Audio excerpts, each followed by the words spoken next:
नमस्कार, मैं हूं आपके साथ सायमा और आप देख रहे हैं मौलिक शक्ति न्यूज। हास्य व्यंग्य या फिर तंज करना अपने आप में एक कला मानी जाती है जो समाज पर टिप्पणी करती है और सामाजिक की जो व्यवस्थाएं हैं उन पर चोट भी करती है। लेकिन ये चोट किस ढंग से और किन शब्दों में हो रही है ये काफी ज्यादा अहम होता है। साथ ही ये भी अहम होता है कि बात किस मुद्दे पर हो रही है। यही वजह है कि जब जब किसी हास्य व्यंग्य करने वाले व्यक्ति पर उनके काम की वजह से निशाना साधा जाता है तो बात अभिव्यक्ति की स्वतंत्रता की नजर आती है और इसकी भी उठती है। मगर बीते हफ्ते ये बात इस स्वतंत्रता से आगे बढ़कर विषय के चुनाव, भाषा के इस्तेमाल और डिजिटल माध्यमों के जरिए समाज के अलग अलग वर्गों पर पड़ रहे असर पर पहुंच गई है। वजह थी इंडियाज गॉट लेटेंट नाम के एक प्रोग्राम में समय रैना, रणवीर अलाहाबादिया और अपूर्वा मखीजा की कही हुई कुछ बातें। इंडियाज गॉट लेटेंट शो की कुछ एक जो क्लिप्स हैं वो सोशल मीडिया पर वायरल हुई और इसके बाद विवाद काफी ज्यादा बढ़ गया। बात अब एफआईआर और पुलिस की कार्रवाई तक पहुंच चुकी है। अब ऐसे में सवाल उठता है कि क्या आजकल ओटीटी या सोशल मीडिया प्लेटफॉर्म्स पर आ रहे कंटेंट को नियंत्रित करने की जरूरत है? क्या कंटेंट बनाने वालों या हम जिन्हें इन्फ्लुएंसर्स कहते हैं उन्हें भारतीय समाज की सच्चाई को ध्यान में रखने की जरूरत है? क्या अभिव्यक्ति की स्वतंत्रता के नाम पर इस तरह के कंटेंट में गाली गलौज एक सीमा से पार जा रहा है? क्या यह समाज की ही एक झलक है या फिर क्रिएटिविटी और रचनात्मकता में ज्यादा मेहनत ना किए जाने का असर है? और लोगों का गुस्सा और कार्रवाई किस हद तक जायज है? एक चैनल के कार्यक्रम में कलेक्टिव न्यूज रूम के director of journalism Mukesh Sharma ने इन्हीं सब मुद्दों पर चर्चा की है और इस चर्चा में ब्लॉगर और कंटेंट क्रिएटर लखन रावत, बिहार के सूचना आयुक्त और एक समय film and television institute of India के निदेशक रह चुके Tripurari Sharan, stand up comedian Sanjay Rajoura और stand up comedian Muskan Taneja भी शामिल हुए हैं। तो उनके क्या कुछ विचार हैं और उन्होंने किस तरीके से ओटीटी पर और डिजिटल प्लेटफॉर्म पर आ रहे कंटेंट पर बात की है वो चलिए आपको बताने की कोशिश करते हैं। अब पूरे इस विवाद का जिम्मेदार कौन है वो सोचिए और बताते हैं हम आपको। सबसे पहला सवाल है कि इस विवाद का जिम्मेदार कौन है। दरअसल यूट्यूबर और कॉमेडियन समय रैना के शो इंडियाज गॉट लेटेंट के हाल ही में रिलीज हुए एक एपिसोड में रणवीर अलाहाबादिया की टिप्पणी के बाद ये एपिसोड विवाद का केंद्र बना हुआ है। रणवीर ने शो के दौरान एक प्रतिभागी से माता पिता के निजी संबंधों को लेकर आपत्तिजनक सवाल किया था, जिसको लेकर अलग अलग तरह से आलोचना हो रही है और लगातार ये विवाद चल रहा है। रणवीर अलाहाबादिया और शो की पूरी टीम के खिलाफ कई राज्यों में एफआईआर तक दर्ज हो गई है। राष्ट्रीय मानवाधिकार आयोग के यूट्यूब को नोटिस भेजने के बाद इस एपिसोड को हटा दिया गया है। सोशल मीडिया पर कुछ लोग इस विवाद के लिए समय रैना को जिम्मेदार मान रहे हैं, जबकि कुछ रणवीर अलाहाबादिया को दोषी ठहरा रहे हैं। वहीं कुछ का यह भी मानना है कि इस तरह के कंटेंट को देखने वाले दर्शक भी इस विवाद में हिस्सेदार हैं। व्लॉगर और कंटेंट क्रिएटर लखन रावत से जब सवाल किया गया कि आप इस विवाद के लिए किसे जिम्मेदार मानते हैं, तो उन्होंने साफ तौर पर कहा है कि जो भी हुआ है वो बहुत ही दुर्भाग्यपूर्ण है, क्योंकि किसी भी कला को उसके दायरे में रहते हुए बखूबी किया जा सकता है। लोग पूरे शो का बहिष्कार कर रहे हैं, लेकिन अगर पूरा शो ऐसा होता तो वो अब तक बंद हो चुका होता। जवाबदेही रणवीर अलाहाबादिया से मांगी जानी चाहिए, ना कि पूरे शो को बंद करने की तरफ जाना चाहिए। अब चलिए आपको बताते हैं कि आखिर कार्रवाई पर सवाल क्यों उठ रहे हैं। जहां एक तरफ कुछ लोग इस कार्रवाई को सही ठहरा रहे हैं, तो वहीं एक दूसरा तबका ऐसा भी है जो इससे नाखुश है।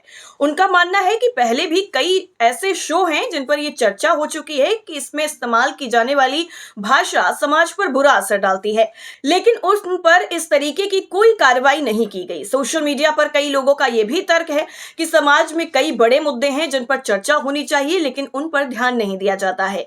इस पर stand up comedian Sanjay Rajoura ने कहा है कि ये तो कोई विवाद होना ही नहीं चाहिए। अगर एक यूट्यूब शो में हुई किसी टिप्पणी पर ये हो रहा है तो इसका मतलब है कि हमारे पास काफी खाली वक्त है। इतना ही नहीं, आगे वो कहते हैं कि मुझे समझ में नहीं आ रहा है कि पुलिस या कोई और इसमें जांच क्या करेगा। जो नफरती भाषण देते हैं उन्हें पुलिस की सुरक्षा मिलती है और इन लोगों के पीछे पुलिस पहुंच रही है। मुझे नहीं लगता कि ये कोई मुद्दा होना चाहिए था। हमें पसंद आता है तो हम देखते हैं और अगर बुरा लगता है तो हम सोचते हैं कि ये बहुत बुरा है, बहुत घटिया है। अगर आपको ऐसी चीजों को रोकना है तो आप फिल्मों की तरह इसके लिए भी रिव्यू दीजिए। लखन रावत ने इस पर कहा है कि हमारे देश में जब किसी एक चीज को लेकर माहौल बनता है तो फिर बाकी सभी चीजें भुलाकर लोग उसी एक चीज के पीछे लग जाते हैं। आगे वो कहते हैं कि उनकी टिप्पणी गलत थी, लेकिन कई ऐसी चीजें हैं जहां कार्रवाई करने की जरूरत है। लखन रावत आगे कहते हैं कि एक कंटेंट क्रिएटर के लिए उनके दर्शकों की प्रतिक्रिया ही उनके लिए सबसे बड़ा सबक होती है। इस पर stand up comedian Muskan Taneja India's got talent को डार्क शो मानती हैं।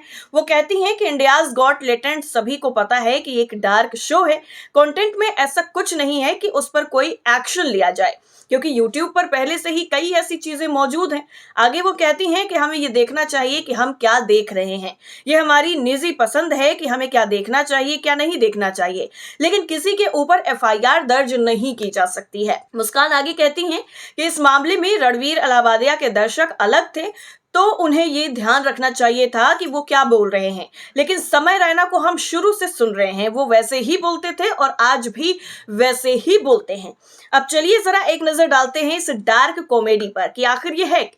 दरअसल हंसी मजाक और चुटकुले लोगों की जिंदगी में रंग भरने का काम करते हैं, सभी जानते हैं, और हंसने हंसाने वाले लोग हमेशा प्रिय होते हैं। हालांकि जब कॉमेडी में गालियों का ज्यादा इस्तेमाल होने लगे तो ये कुछ लोगों के लिए आपत्तिजनक हो सकता है। समय रैना के शो इंडियाज गॉट टैलेंट में गालियों के इस्तेमाल को लेकर विवाद उठ चुका है और ये सवाल अब चर्चा का केंद्र बन चुका है कि आज के दौर में कॉमेडी में गालियों का इस्तेमाल कितना उचित है। इस पर stand up comedian Muskan Taneja ने कहा है कि जिस शो की हम बात कर रहे हैं उसके लिए पहले से कोई तैयारी नहीं की जाती है, ना ही कोई स्क्रिप्ट तैयार की जाती है। वो शो इसलिए मशहूर है क्योंकि समय रैना ने किसी भी बात का तुरंत जवाब दे सकते हैं।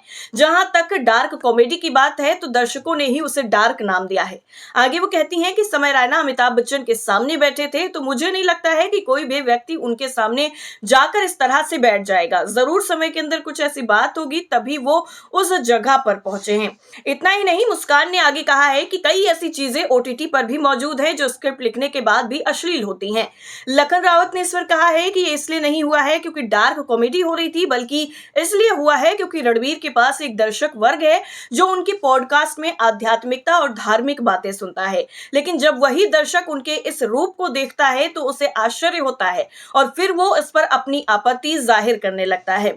एक कलाकार के लिए ये एक चुनौती है कि वो दायरे में रहते हुए कैसे लोगों तक अपनी बात पहुंचाए।